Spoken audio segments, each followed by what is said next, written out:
ہونا چاہیے تھا، لخیر اب تو الہ آباد کا نام بھی بدل گیا۔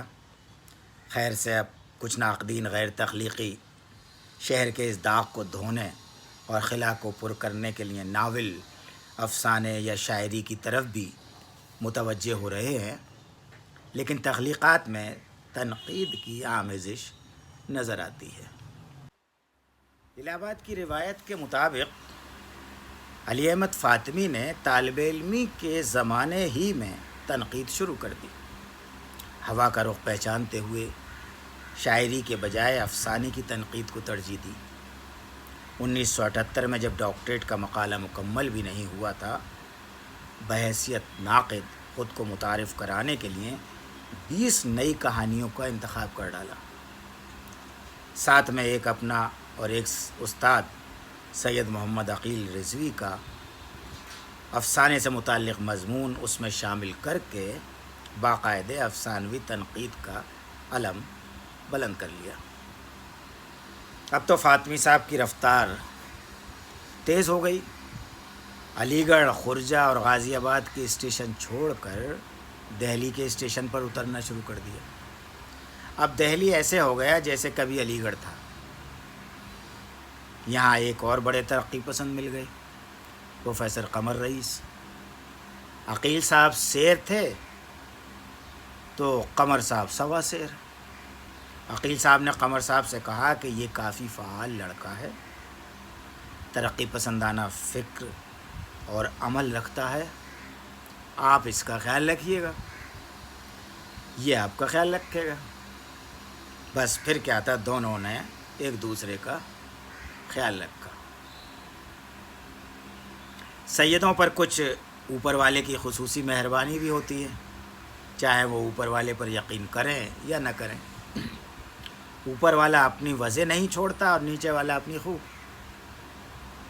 ہوا یوں کہ 1979 میں فاطمی کی ڈاکٹریٹ مکمل ہوئی اور 1980 میں محبت کے شہر آگرہ میں سینٹ جانس کالج میں مستقل نوکری مل گئی۔ یہ بڑا تاریخی کالج ہے۔ یہاں اردو کے نامور ادیب اور شاعر تعلیم بھی حاصل کر چکے ہیں اور تعلیم دے بھی چکے ہیں۔ ان میں حامد حسن قادری، اسرار الحق مجاز، معین حسن جذبی، علی احمد سرور، غلام ربانی طابہ بھی شامل ہیں۔ اس شہر میں میر اور غالب بھی پیدا ہوئے اور نذیر اکبر آبادی دفن ہوئے۔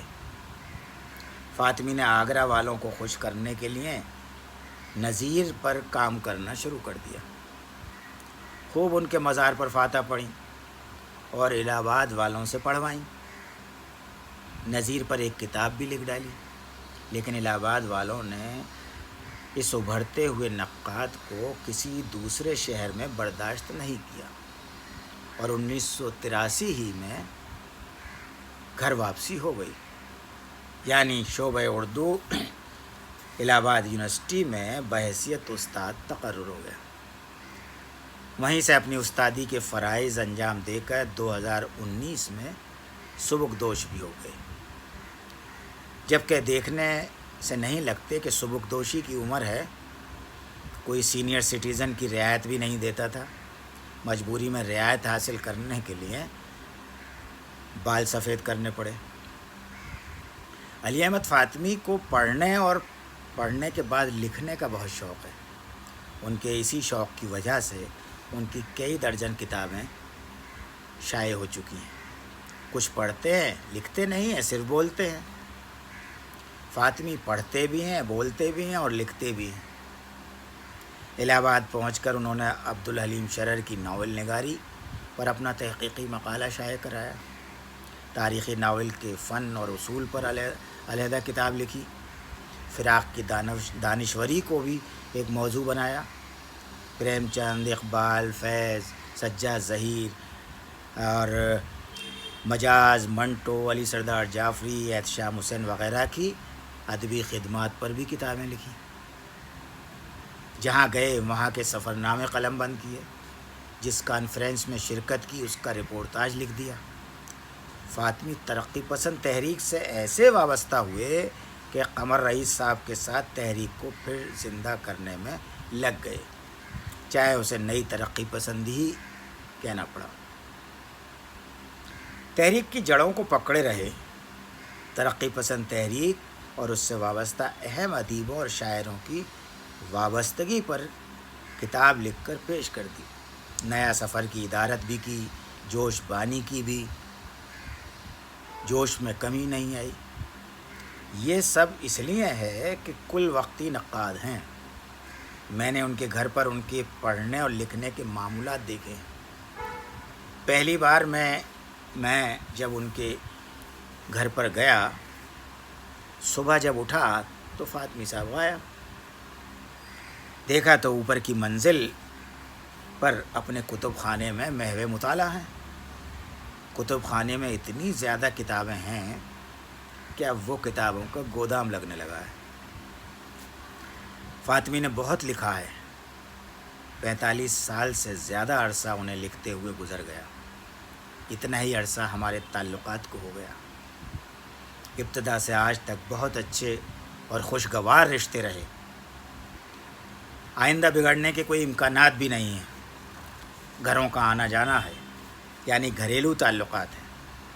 کچھ کم 50 برس ہمیں افسانے بھی لکھتے ہوئے ہو گئے، 3 مجموعے چھپوا دیے، دوسری زبانوں میں ترجمے بھی ہو گئے، لیکن ہمارے اس قدیم دوست نے دوستی کو ملحوظ رکھتے ہوئے اس بات کا خیال رکھا کہ نہ کبھی ہمارا نام اپنی کسی کتاب یا مضمون میں آنے دیا اور نہ ایک صفحہ ہمارے افسانوں کے اچھے یا برے ہونے کے بارے میں تحریر کیا۔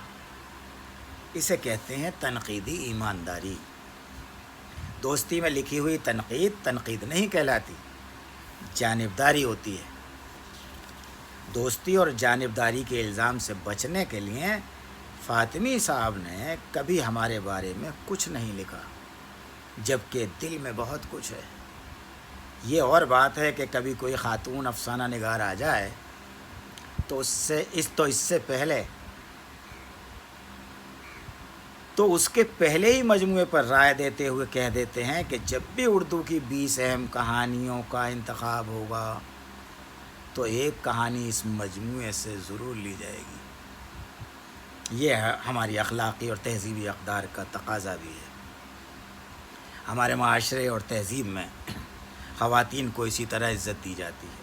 خواتین کو عزت دینے اور محبت دینے میں فاطمی نے قمر رئیس صاحب سے کافی کچھ سیکھا ہے۔ انہیں معلوم ہے کہ وجود زن سے ہی تصویر کائنات میں رنگ ہے۔ فاطمی خواتین کے ادبی فروغ میں ان کی کافی معاونت کرتے ہیں، اس لیے خواتین بھی ان سے بہت خوش رہتی ہیں۔ عصر حاضر میں علی احمد فاطمی نے اپنی محنت اور لگن سے ادب میں ایسا مقام بنا لیا ہے جسے بنانے میں برسوں لگتے ہیں۔ اتنی طویل مدت کے ساتھ میں ہمارے رشتوں میں کبھی ذرا سی بھی تلخی نہیں آئی۔ وہ جب بھی دہلی آتے ہیں مجھے فون پر اطلاع دیتے ہیں، فرصت ہوتی ہے تو گھر بھی آ جاتے ہیں، بیوی بچوں سے مل کر خوش ہوتے ہیں۔ ہمارے رشتے صرف ادبی نہیں، دلوں کے ہیں۔ دلوں کے رشتوں میں شکایتیں ہوتی ہیں، کڑواہٹ نہیں۔ میرے لیے الہ آباد کا نام علی احمد فاطمی ہے۔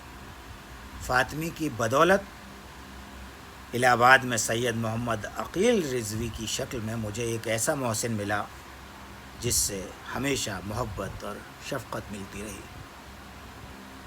فاطمی خوش شکل اور خوش لباس ہونے کے ساتھ ساتھ بہت اچھے انسان اور استاد بھی ہیں۔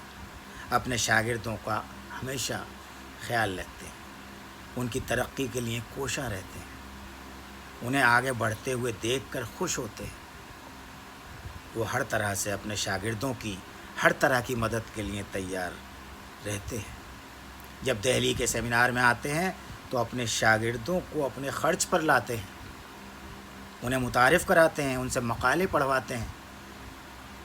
فاطمی صرف استاد نہیں، ایک مکمل ادارہ ہے۔ وہ استاد وہ نہیں ہوتا جو صرف کلاس میں پڑھا کر چلا جائے۔ اصل استاد وہ ہوتا ہے جو اپنے شاگردوں کی تربیت بھی کرے۔ جو لوگ یہ کہتے ہیں کہ فاطمی سیمینار باز ہیں، ہاں میں بھی کہتا ہوں کہ وہ سیمینار باز ہیں، کسی سیمینار میں انکار نہیں کرتے، لیکن یہ بھی سچ ہے کہ سیمینار میں وہی جاتا ہے جس کے پاس علمیت ہوتی ہے، مطالعہ ہوتا ہے اور لکھنے کی صلاحیت ہوتی ہے۔ وہ سفر کی صعوبتیں برداشت کرتے ہیں، گھر کا آرام چھوڑتے ہیں اور اپنا وقت اور پیسہ بھی خرچ کرتے ہیں۔ مجھے یہ کہنے میں اچھا لگتا ہے کہ علی احمد فاطمی میرے دوست ہیں۔